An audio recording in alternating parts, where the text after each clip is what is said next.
오늘도 평화로운 1899년 미국 서부 개척시대, 마을의 평화를 지키기 위해 순찰을 돌던 아서는 잡화점 지하에 숨겨진 무언가를 찾게 되는데요.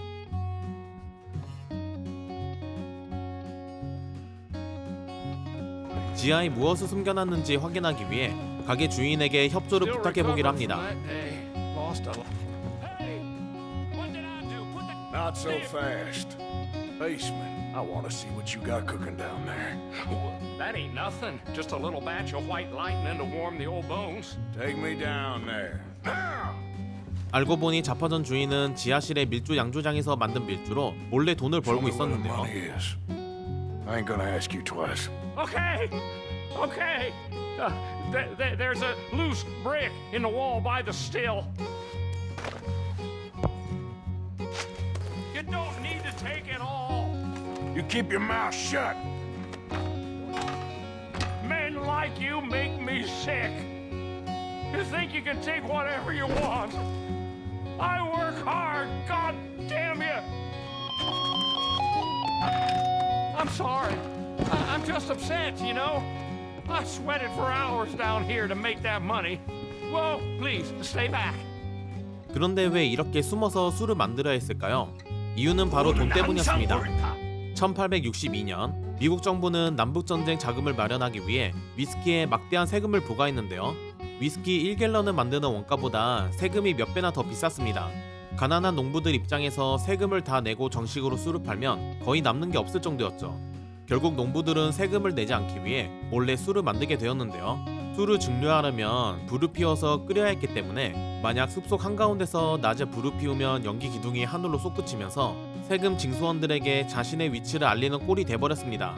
하지만 해가 지고 달빛만 비치는 야밤에 작업을 하면 어둠 때문에 연기가 보이지 않았는데요.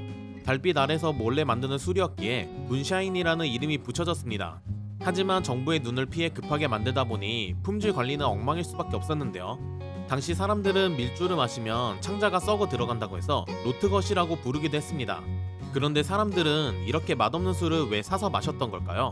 앞서 말했듯 정부가 위스키에 막대한 세금을 붙였기 때문에 상점에서 파는 정품 위스키는 가난한 노동자나 카우보이가 매일 마시기엔 너무 비쌌습니다. 1890년대 당시 위스키 1갤런을 만드는 데 드는 원가는 고작 10에서 14센트 언저리였는데요. 그런데 연방 정부가 여기에 1갤런당 약 1달러의 세금을 얹었습니다. 원가의 거의 8배에 가까운 돈을 세금으로 떼어간 셈이죠. 그런데 여기에 유리병값, 오크통 숙성과 보관 비용, 운송비, 그리고 가게 주인의 마진까지 더해지면 정품 위스키 소매가는 1갤런에 2에서 3달러, 비싼 브랜드는 4달러까지 올라갔습니다. 당시 소름 물던 카우보이들이 받는 하루 일당이 고작 1달러였다는 걸 생각하면 너무 비싼 가격이었죠. 그렇다면 세금을 내지 않는 밀주는 얼마였을까요? 숙성 과정도 없고 포장도 대충 했으니 가격은 바닥을 쳤는데요. 밀주 1갤런은 비싸도 1달러, 산지에서 직접 사면 50센트 수준이었습니다. 그런데 밀주를 그대로 팔기에는 문제가 있었는데요. 제대로 만든 위스키는 오크통에서 오래 숙성해서 갈색빛이 돌았지만 급하게 만든 밀주는 물처럼 투명하고 맛이 아주 거칠었습니다. 하지만 사람들은 숙성된 위스키 같은 술을 원했기 때문에 업자들은 투명한 술을 위스키처럼 보이게 하기 위해 끔찍한 재료들을 섞기 시작했죠. 당시 미국 서부 사람들은 씹는 담배를 자주 사용했는데요. 담배를 씹다가 뱉은 즙이나 담배의 뭉치를 술통에 넣어 우려내면 그럴듯한 갈색이 나왔습니다. You know, wild tobacco might give us the rich, earthy flavor we are looking for.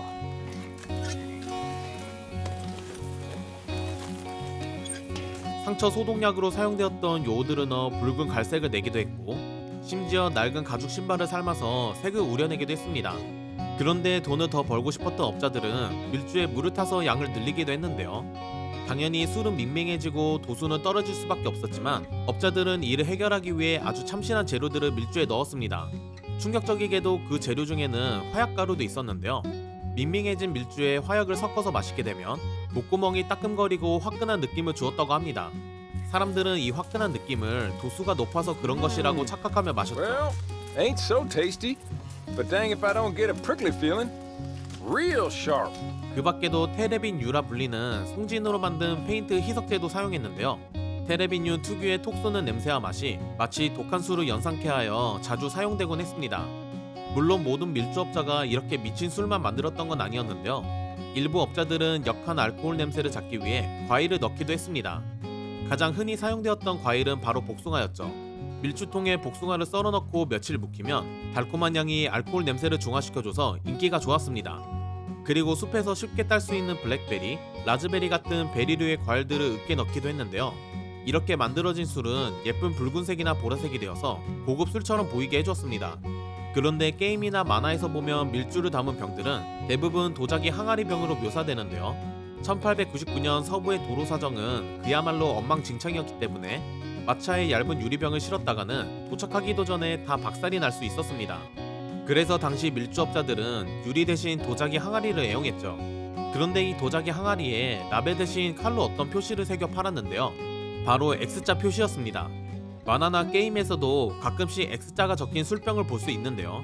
이 X는 중류 횟수를 의미했습니다. 3번을 끓여서 불순물을 쫙 빼고 알코올 도수를 80도까지 극한으로 올린 최고급 밀주에만 영광스러운 트리플 X 마크를 새겼습니다. 이렇게 만들어진 밀주는 사실상 마시는 연료나 다름없는 고농도 알코올이었기 때문에 불이 아주 잘 붙었습니다. Using that back there. Moonshine? Burns faster than kerosene, that stuff. Said it'd be fitting, she did. 그러나 국가에서 인정해주는 마크도 아니었고 숲속에서 몰래 만드는 범죄자들이 자기 손으로 긋는 거였다 보니 악질 업자들은 대충 한 번만 중류한 밍밍한 술을 담은 병에 칼로 X자 3개를 그어 파는 일도 많았죠. 그렇다면 이런 불법술 말고 당시 상류층이 마시던 고급술은 어떤 게 있었을까요? 그리고 일반 서민들이 마셨던 술들은 어떤 게 있었을까요? 다음 영상에선 서부시대에 마셨던 다양한 술들을 알아보도록 하겠습니다. 여러분의 구독과 좋아요는 다음 영상을 만드는 소중한 동력원입니다. 그럼 다음 영상으로 뵙겠습니다.